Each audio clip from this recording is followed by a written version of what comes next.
para yatırmadan 5000 TL kazan. Bizden sana bedava başlangıç bakiyesi. Kazancın anında kartına geçiyor, beklemek yok. Yeni oyunculara özel %100 kazandıran sistem. Bugün dene, %98 kazanma oranıyla büyük para senin olabilir. Şimdi katıl, hiçbir riske girmeden kazanmaya başla. Independent of what brand you're putting together and how big or small a project is. Because if you can learn some of the things that we're going to do here, every project becomes easier and easier. The reason I picked this one is because it has terrible instructions. It's one sheet, it's not in the front and back, it's just the front, with no written instructions, just really average pictures. And when I say average, you're going to see what I mean in just a little bit. You have to be somewhat of a detective to figure out how these things work. Now, let me show you what this came with, because it did come with a tool. Here we go. This is a little hollow handle and a screwdriver that you can fit into the handle. I guess if you have nothing else, you can use this, but I'm going to tell you it's going to drive you crazy because it's so small, it's hard to hold on to. You'll probably get a callus in your hand, depending how long the project is. You might strip out the end of the screwdriver. So if you have nothing else, go ahead and use it. Otherwise, throw it away. And just fit yourself. It doesn't have to be a top of the line screwdriver, but a really nice screwdriver. You can see this is a Stanley. It's much nicer. It's so nice and big. The handle fits your hand really nice. It's a soft rubber. It's got a good contour. It has a slotted and a Phillips screwdriver. I'm going to use this because it's just going to make the job go so much more quickly, and I'm not going to get as fatigued on my hand, my forearm, and the palm of the hand won't get calloused. So let's get started. First thing you want to do is make sure that you have all of the parts. As we look at the parts list, it tells you how many you should have of each. For example, this first piece says one piece. How do you know out of all these pieces which one that is? This is where you have to become a little bit of a detective. For example, this particular piece has 2 holes in it. So I know that matches up with that part that has 2 holes. So go through the entire kit that you received and make sure everything is here, especially the hardware. Sometimes it's hard to tell all these pieces, so you just kind of have to look at how many of each piece there's supposed to be, and if nothing else, see if you have the right number of identical pieces. Be warned, when you're opening up the box, there's going to be little pieces of styrofoam everywhere. I've never had that not be the case. So I always have a little hand bag when I'm unpacking, and I have a damp cloth, not a wet cloth, a damp cloth, because this is fiberboard, and sometimes if it gets too wet, it could cause some problems. But I wipe them down and vacuum them off as I'm taking them out of the box, and I get that box out of the house as quickly as possible. That way, it's just a cleaner build. So the first assembly calls for part A, B, and C. So it seems pretty straightforward. I know this is A because it has 2 holes. I know this is B because it is the piece that's long and rectangle. I can identify that piece with a scallop. That's pretty easy. The question is, does A go here, or does it go over here? You might think, well, it doesn't make a difference, but it does, because you see in the back there's a slot, and if we put this in wrong, everything's going to be backwards. And the instructions don't tell you where it should go. So what we have to do is go a few steps ahead. And what you can see in this picture is that we're sliding the back in place, which means the slot has to be below the plain rectangular piece, which is piece B. Since my slot is back here, piece B has to go there. It also doesn't tell you how it connects. This is where putting projects together like this, after a while you get used to the hardware. So what we're going to do is screw this into the slot piece, the base, and then this piece goes into that right there. And when they go together, that fits in.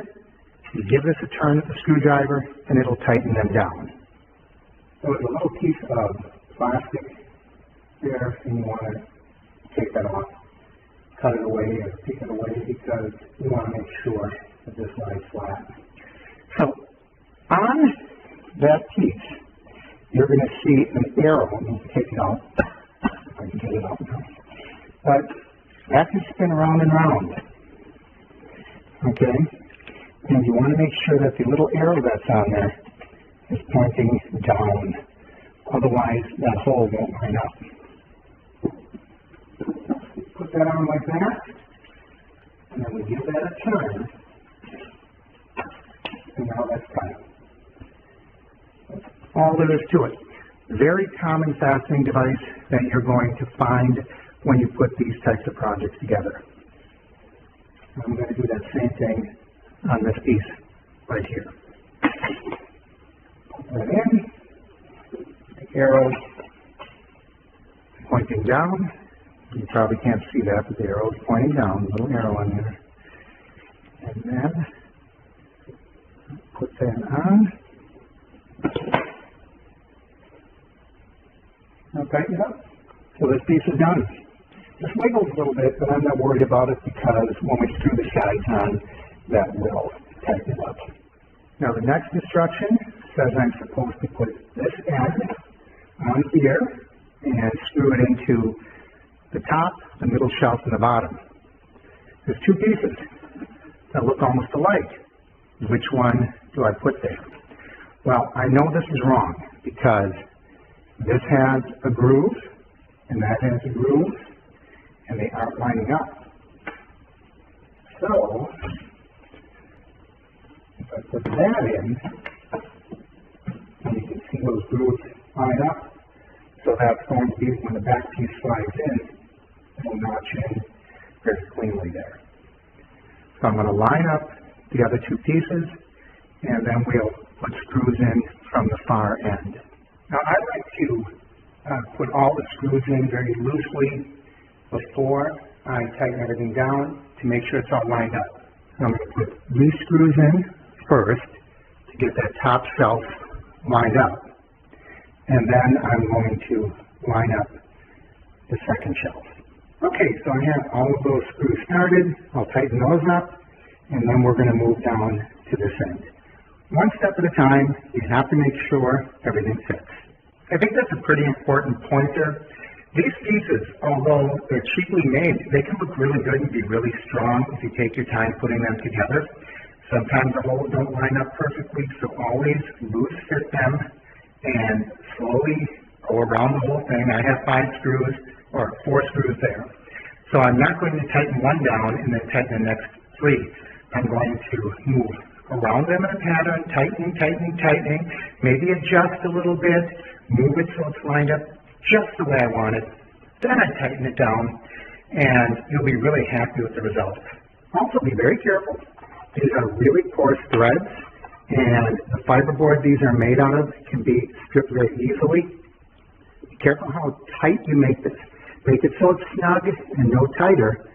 If it's wobbly, tighten a little bit, but don't go overboard, or you could strip out the hole that this is made out of. And then there's solutions, but it's going to be kind of tricky to solve that problem. All right, now I'm going to put the bottom shelf in. Be careful, because once again, there's a slot.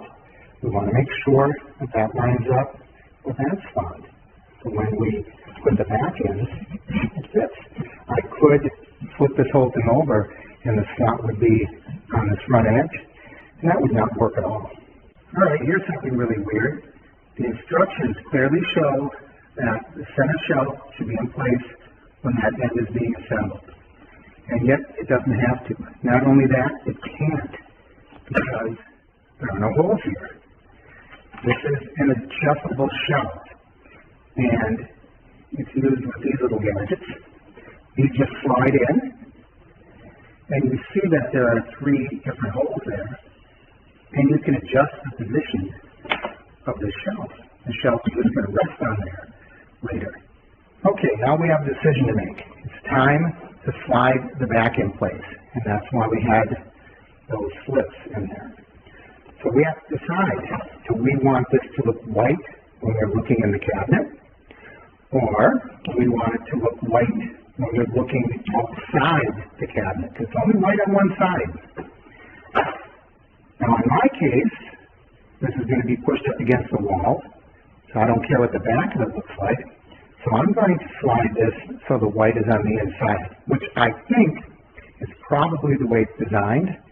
But if you're a piece of furniture, you can make that decision. If you don't care what the inside looks like, and you would rather have it look pretty from the outside, go ahead and slide this piece in that way.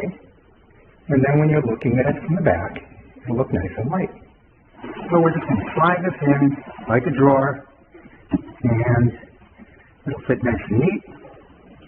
Now I'm going to put this end in just like I did the other side. All right, you can see all these screws are loose fit, so I know that they are all going to line up. Time to just tighten them all down. Okay, I want to show you something. The back, as I was tightening, it popped out of the screws here, which is one of the reasons why you don't want to tighten everything down at once. You can see there's still a gap there, so I can pop that right back into place. But be really careful, because if I would have tightened that down, I could have risked splitting something, cracking something, or at the very least have to disassemble it. So there it is. The main box is put together, and there's that dark back that I showed you. I don't care, because for the most part, I'm going to be looking at it from that direction. And I want that to look nice and clean and bright. Look at the inside. So now it's time to put on the doors. They don't really explain how,